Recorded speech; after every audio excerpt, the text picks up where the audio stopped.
Well, I guess there's really nothing like two back-to-back wins against each of your two biggest rivals to help turn your season around.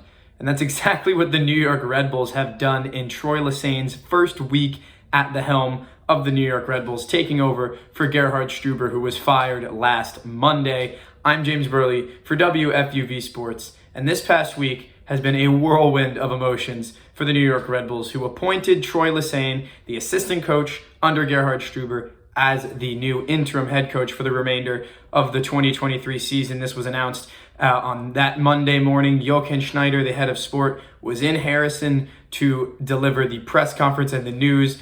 And it seemed like right there would be a massive culture shock in the club. And it dawned on everybody that if they could get wins in each of these two matches against DC United in the Open Cup last Tuesday and NYCFC and MLS play the following Saturday, then maybe there would be light at the end of the tunnel for the New York Red Bulls, who have otherwise had a terrible start to the season, opening up with just one win in their first 11 matches in MLS, coupled with being at the bottom of the table, the scandal off the field with Dante Van Zier and Gerhard Struber.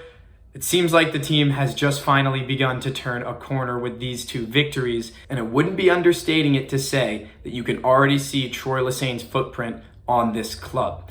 Well, in that Tuesday game, it would be Omir Fernandez who scored the winning goal in the first half to take down DC United off of a great cross from Tom Barlow, and it would be Omir Fernandez who got the winner on Saturday against NYCFC. And what was a rather tentative game through the first 45 minutes, both sides once again ending 0-0 at Red Bull Arena at the end of 45 minutes, but neither team really taking grasp of the game, both teams having a couple of half chances here and there, but neither with great looks of their own. Early in the second half, it looked like NYCFC were finding their groove. Their possession-style game was really in full force. They dominated with almost 70% possession at the end of the 90 minutes. But it would be in the 76th minute that Omir Fernandez would get off of a fortunate deflection off the back post, and then on the top of the penalty area, screamed one that Luis Barraza had no chance to keep hold of in goal. And it was Wiki Carmona, the substitute, who actually came on and was looking for JMI Tolkien in behind the defense. The first pass that looked like it had any shred of creativity in the entire game for either side. It was initially dealt with, but because the damage had already been done, Fernandez was in a terrific position to unleash a strike. His second goal in as many seasons against New York City FC. He's got 3 goals in his last appearance against the Citizens. The Bronx native Fernandez loves showing up for these local rivalries. Got a chance to hear from him post-game about what it means to him. Take a listen. Omir, this is the second year in a row you've scored against New York City, your third goal against them in your last 6 appearances. You know, as the Bronx boy, what does this win mean for you and your family with the local rivalry? You're such a big part of it. No, it means a lot. I think every time I go into these games, I try to score, whether I start the game or I'm coming off the bench.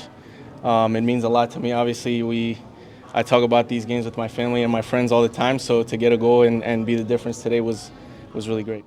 Tactically, the Red Bulls did not look entirely different in this one. NYCFC, you know what you're going to get. They're going to control the ball. They're going to be able to build out of the back. And the Red Bulls respected that a little bit, easing off of their press. And they, again, started with 3 in the back. JMI Tolkien dropping into one of those center back positions, one that he's not normally comfortable with. But he excelled, driving up the wing in a back 5 as a wing back and dropping in what looked like a back 4 when the Red Bulls were in their press, allowing Drew Yearwood to be very creative, getting higher up the pitch than he ever had under Gerhard Struber, really. And that was really noticeable in the DC game, where he was a big factor in turning the play from transition into the attack.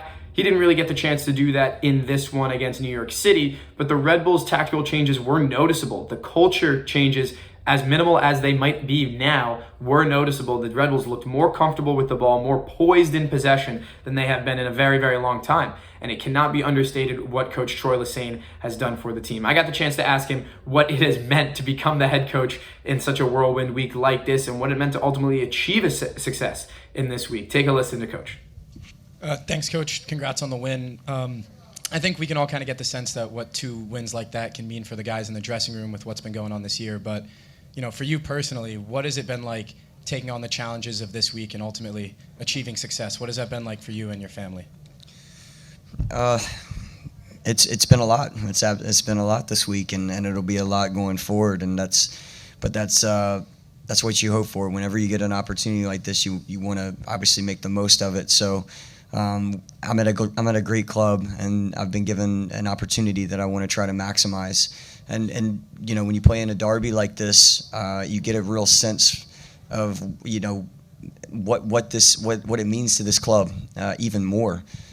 I was this past weekend I was on a little it's called Teamworks is the app, so I'm sure you guys have heard of that before, but basically we have all of our first team schedule on there, but I also have the academy schedule as well, and they played New York City this past weekend, and our 15s won 4-0, I want to say, and I have access to the Teamworks 15s, and I can see what it meant to them in that moment.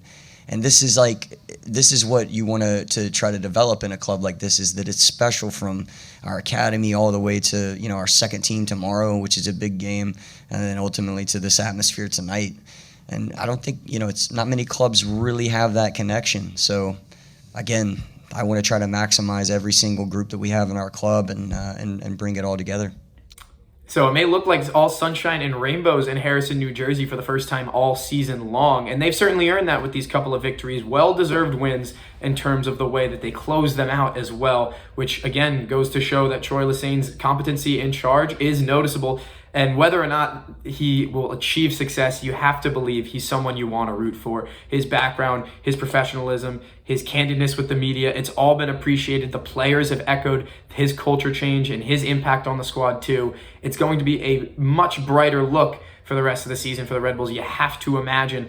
But given that, you can't just put all your chips in one basket, because now they've got to go back on the road against Toronto FC, BMO Field, next Wednesday before hosting Montreal at home next Saturday, a team that they lost to on the road 2-0 just earlier this season. And now they're still sitting in just 14th out of 15 in the Eastern Conference. One win puts them back into playoff contention, but one loss brings them right back out just like that. Major League Soccer can be forgiving to teams who struggle at the beginning of the year, but you cannot take that for granted, especially when you've just gotten your second win in 12.